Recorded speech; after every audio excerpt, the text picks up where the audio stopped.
and welcome to LexGo Eat, the Herald Leaders podcast about eating and drinking in the bluegrass. I'm Janet Patton, and I cover food and bourbon and craft beer.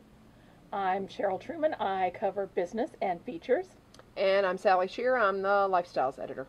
We're here in the newsroom again, where we're getting all festive, as you can tell, It's ready the for the holiday season. Uh-oh. We don't have any carols going yet. Somebody turn on the radio. And That would be Andy Williams.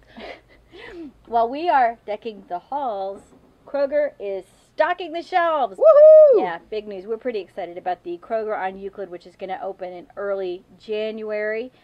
I've missed it so much. Yes, lots of people have missed it. Lots of people who live in downtown or close to downtown have missed it. You got to see it. I did. Yeah. I got to peek inside last week when they were still putting things up and getting things together. It's going to be really nice. It's really interesting. The most sort of unusual feeling thing to me are the windows, because they have the parking lot on top, so there are no skylights. You may not realize it, but most Krogers have skylights. I did not Natural realize light. that. To compensate for that, they put windows on the outside walls along Marquee and Euclid, and so it's just unusual. You can see your produce in natural You light. could see your produce. Yes, you could stand there and look at a tomato and see, yeah, that looks right. It's going to be really interesting. Of course, in December, it's not going to look right, but No. No, in December it's a totally different story. But So I did notice they're opening in time for the students to come back.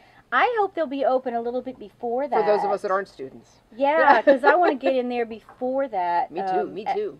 I think a big draw for the students is going to be the beer cave. Yes. Which, if you've been in a Kroger wine and spirit shop, they have them. It's a walk-in cooler for beer, obviously.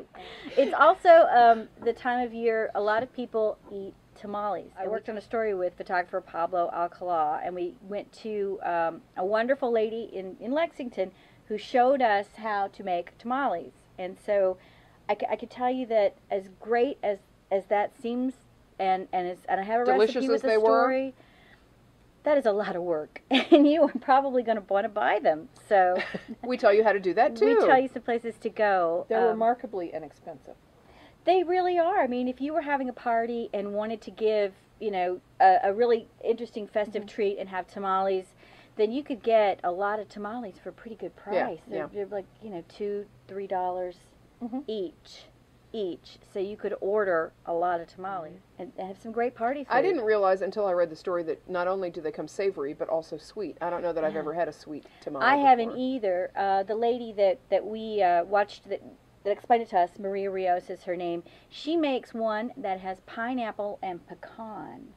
And she said that's the favorite for her son-in-law, Luis Castillo, who has the restaurant, El Rancho Tapatio on Burt Road, which is one of the places that you can get tamales. Another place that we found that's pretty good is Farm Market on New Circle.